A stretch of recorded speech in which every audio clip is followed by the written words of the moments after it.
কোনো চিন্তা নেই ম্যাডাম।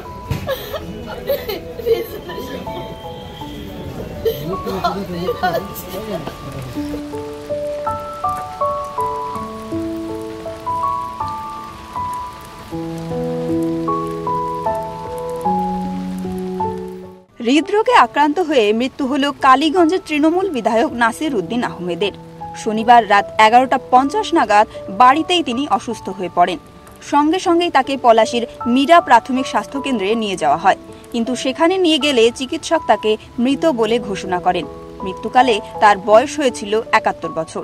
আমরা বাড়িতে গিয়েছি, বাড়ি থেকে শুনেছি যে হাসপাতালে লাল সাহেবকে তড়িঘড়ি নিয়ে যাওয়া হচ্ছে।